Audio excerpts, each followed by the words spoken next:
یہ کیسی خاتون ہے کہ اتنے بڑے صدمے کے باوجود مکمل پردے کی حالت میں اور مکمل ہوش و حواس میں ہے۔ اتنے بڑے صدمے کے باوجود یہ ابھی بھی پردے میں ہے۔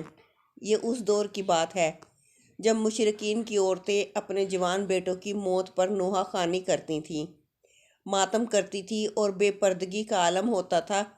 اس نیک خاتون نے جب یہ باتیں سنی کہ یہ کیسی عورت ہے کہ اپنے جوان بیٹے کی موت پر بھی پریشان نہیں اور مکمل پردے میں ہیں، تو اس نے کہا کہ میرے بھائیوں، میرا بیٹا چلا گیا تو کیا ہوا؟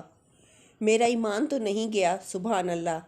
یہ تھی اسلام کی مقدس شہزادیاں جن کی گود میں اسلام پلتا تھا۔ محترم ناظرین، میاں بیوی کا رشتہ محبت، اعتماد اور سمجھداری سے مضبوط ہوتا ہے۔ میاں بیوی کے درمیان تنازع اور بحث و تکرار فطری ہے، اس سے بچا نہیں جا سکتا، مگر رشتے کی مضبوطی اس بات پر منحصر ہے کہ آپ اسے کس طرح سنبھالتے ہیں۔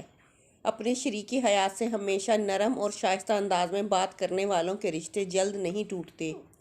حضرت عائشہ صدیقہ رضی اللہ تعالیٰ عنہ نے فرمایا، دوسری خوبی جو اللہ کو بہت پسند ہے وہ ہے اپنے شوہر سے ٹوٹ کر محبت کرنا۔ اب ایک عورت نکاح کے ذریعے اللہ اور اس کے رسول کی رضا کے لیے اپنا آپ ایک اجنبی مرد کے حوالے کر دیتی ہے جسے وہ جانتی تک نہیں، اسے پہچانتی نہیں، اس کی طبیعت کا پتہ نہیں، اس کے مزاج کا پتہ نہیں کہ وہ کس طرح کا انسان ہے، پھر بھی نکاح کے ذریعے وہ اپنے آپ کو اللہ رسول کی رضا کے خاطر ایک اجنبی مرد کے حوالے کر دیتی ہے، پھر اس شخص کی اولاد کو 9 ماہ تک اپنے پیٹ میں رکھتی ہے، طرح طرح کی اذیتیں سہتی ہے اور موت کی اسی کیفیت میں سے گزر کر اس کی اولاد کو جنم دیتی ہے۔ موت کی اسی اذیت سہنے کے بعد بچہ پیدا ہوتا ہے۔ پھر جب بچہ پیدا ہوتا ہے تو ایک ماں اپنی فکر بالکل ترک کر دیتی ہے، اپنا آپ بھول جاتی ہے اور اس بچے کی تربیت میں مصروف ہو جاتی ہے۔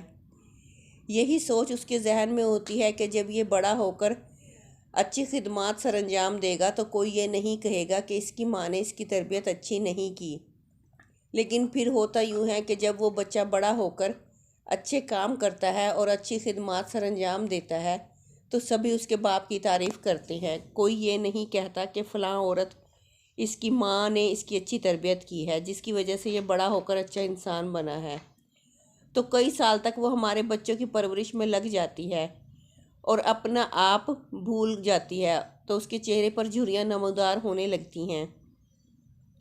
پھر ایسی عورت کو کئی شوہر یہ کہہ کر ٹھکرا دیتے ہیں کہ عورت مرد کے پاؤں کی جوتی ہوتی ہے، وہ جب چاہے اس جوتی کو تبدیل کر سکتا ہے۔ اللہ اکبر۔ ایک بزرگ اور نیک انسان کی محفل میں لوگ بیٹھے ہوئے تھے۔ وہاں یہ بات چل رہی تھی کہ ایک مرد کہہ رہا تھا کہ عورت مرد کی جوتی ہوتی ہے، مرد کو جہاں بھی اپنے سائز کی جوتی نظر آئے تو وہ بدل لے۔ وہاں پر بیٹھے ایک شخص نے اس اللہ والے بزرگ انسان کی جانب رخ کیا اور اس نے دریافت کیا کہ حضرت کیا یہ شخص ٹھیک کہہ رہا ہے؟ تو بزرگ فرمانے لگے کہ اپنی سوچ کے مطابق بالکل ٹھیک کہہ رہا ہے، اور واقعی عورت مرد کے پیر کی جوتی ہوتی ہے، ہر اس شخص کے لیے جو خود کو پاؤں کی مانند سمجھتا ہے۔ فرمانے لگے ہر وہ شخص جو خود کو پاؤں جیسا تصور کرتا ہے اپنی بیوی کو پاؤں کی جوتی ہی سمجھتا ہے۔ یہی عورت سر کا تاج بھی ہو سکتی ہے، لیکن صرف اس مرد کے لیے جو خود کو بادشاہ کی مانند سمجھتا ہے۔ جب ایک عورت ایک ایسے شخص کے لیے اپنی زندگی قربان کر دیتی ہے جس کے وہ نکاح میں آ جاتی ہے، اس کی خدمت گزاری کرتی ہے، بچے پیدا کرتی ہے اور اس کے بچوں کی تربیت کے دوران اس کے چہرے پر جھریوں کے نشان نمودار ہو جاتے ہیں، لیکن مرد اس بات کو سمجھنے کی بجائے جب یہ دیکھتا ہے کہ یہ عورت پہلے کی طرح خوبصورت نہیں رہی تو وہ دوسری عورت کی جانب مائل ہونے لگتا ہے اور اپنی بیوی کو چھوڑنے کے لیے تیار ہو جاتا ہے۔ تو ایسا مرد اپنی بیوی کی ہنستی بستی زندگی میں زہر گھول کر رکھ دیتا ہے اور اسے کانٹوں کے بستر پر سونے پر مجبور کر دیتا ہے۔ تو کیا یہی انسانیت ہے؟ خدا را اللہ کی ان رحمتوں کی قدر کیا کریں۔ حضرت عائشہ صدیقہ رضی اللہ تعالیٰ عنہ نے فرمایا کہ عورت کے اندر 3 خوبیاں اللہ کو بہت ہی زیادہ پسند ہے۔ جب پوچھا گیا اے ام المومنین، عورتوں کی وہ کون سی خوبیاں ہیں جو اللہ تعالیٰ کو پسند ہیں، تو فرمایا نمبر 1 پردہ، یعنی پردے کرنے والی عورت اللہ کو بہت ہی زیادہ پسند ہے۔ نمبر 2 شوہر سے ٹوٹ کر محبت کرنا، یعنی شوہر سے ٹوٹ کر محبت کرنے والی عورت بھی اللہ تعالیٰ کو بہت ہی پسند ہے۔